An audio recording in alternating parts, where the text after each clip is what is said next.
Imagine this: one man, one lie, and that lie saved 150,000 soldiers on D-Day. His name is in no history book, no monument remembers him, but without him, D-Day would have been a massacre. What I'm about to tell you sounds like a Hollywood movie, but it's the truth, and the truth is crazier than any movie. London, January 1944. A dead man lies on a table. Next to him sits a British officer, and this officer is planning the impossible. He's going to turn this dead man into the most important spy of World War II. Its name, Operation Mincemeat. Its goal, to fool Hitler himself.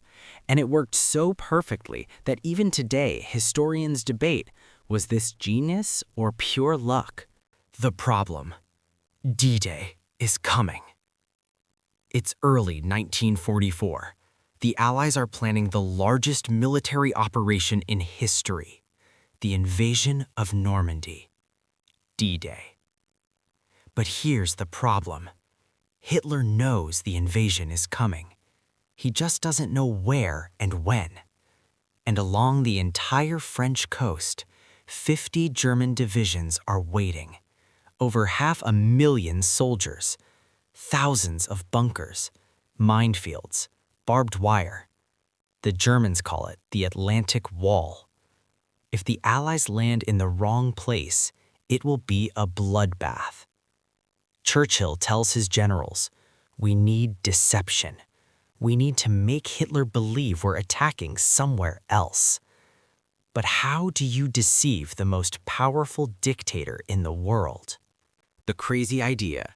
A British intelligence officer named Ewen Montagu has an idea, and this idea is so bizarre, so absurd, that everyone thinks he's crazy. Montagu says, "We take a corpse, we give it fake secret documents, and we dump it in the sea off Spain." The other officers stare at him. A corpse? Yes, the Germans find the body. They think it's a British officer who drowned in a plane crash. They find the documents, and these documents tell them we're not attacking Normandy, but Greece. Silence in the room.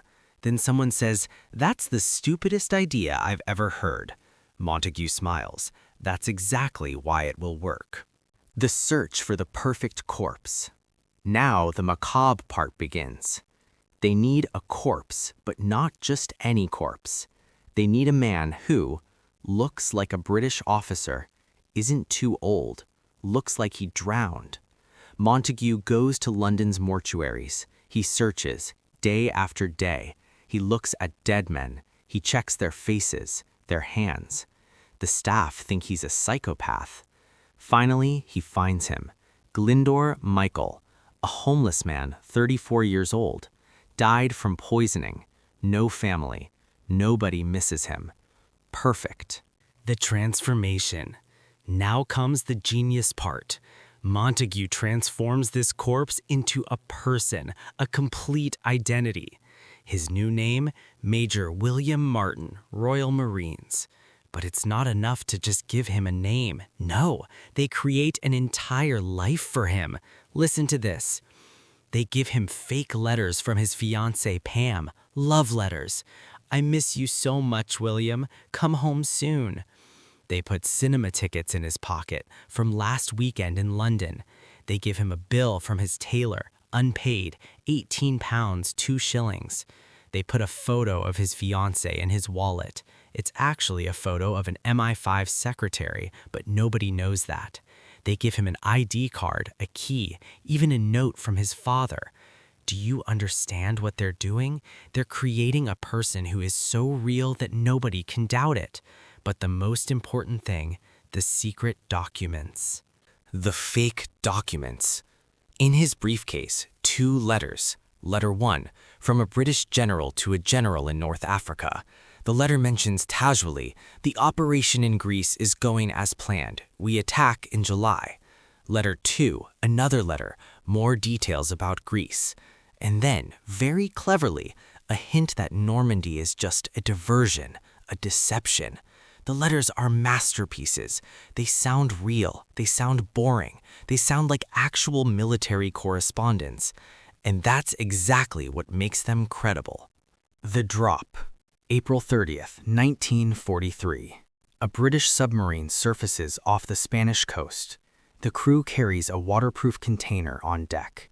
In this container, Major William Martin. They put a life vest on him. They place the briefcase next to him. With a chain, they attach the briefcase to his wrist. Then, they throw him into the sea. The current should carry him to shore, to Huelva, Spain. Spain is officially neutral, but everyone knows the Spaniards work with the Nazis. Whatever they find ends up with the Germans. Now they can only wait.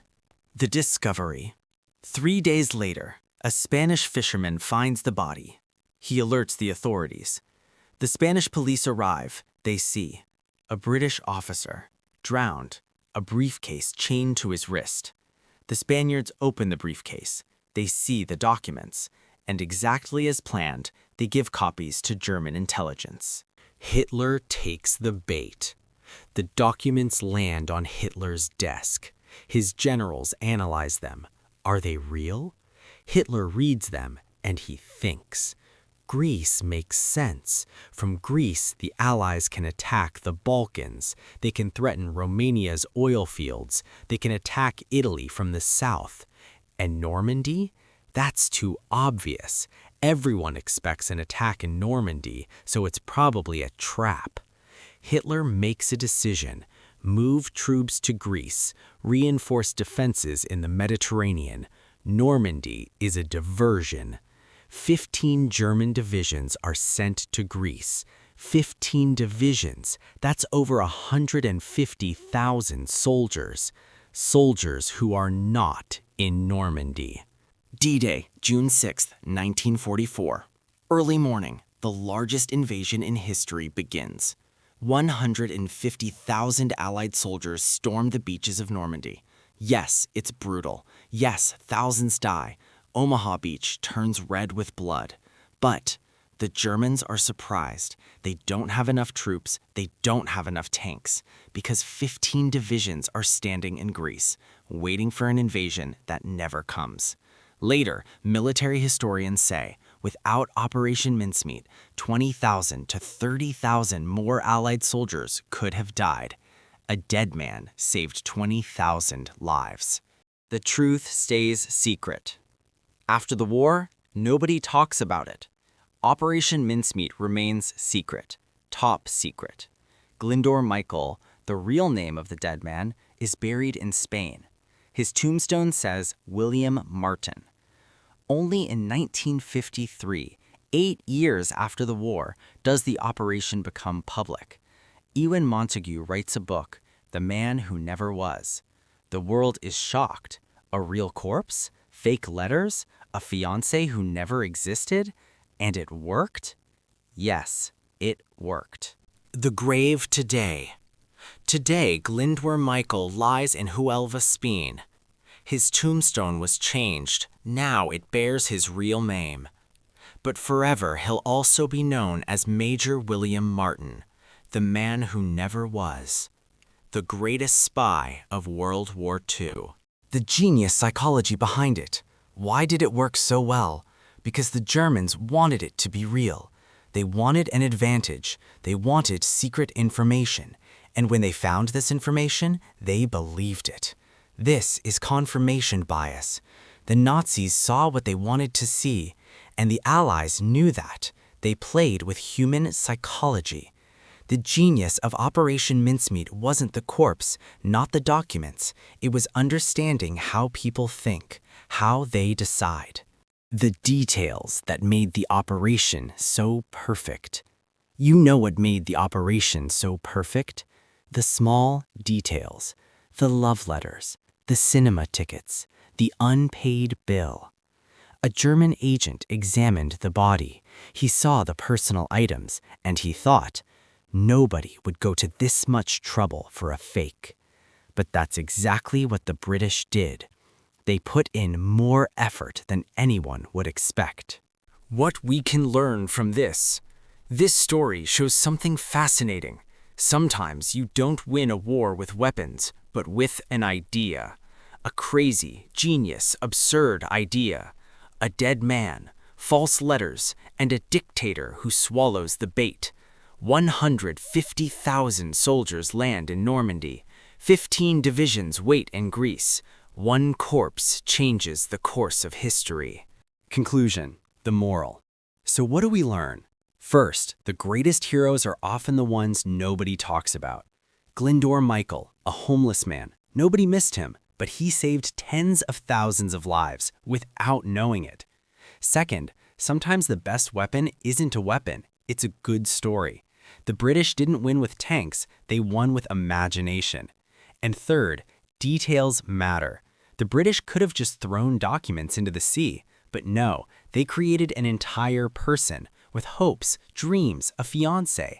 They made William Martin real, and that's exactly why Hitler believed. If this story fascinated you, leave a like. History is full of such moments, moments that change the course of the world, but nobody talks about them. That's why I make these videos. Next week, I'll tell you about a man who survived 2 atomic bombs, Hiroshima and Nagasaki. Yes, you heard that right, both. His story is so incredible that even historians first thought it was a legend, but it's true. Subscribe now so you don't miss it. Until then, remember, history isn't boring. History is full of crazy, genius, incredible stories. We just need to tell them. See you in the next video.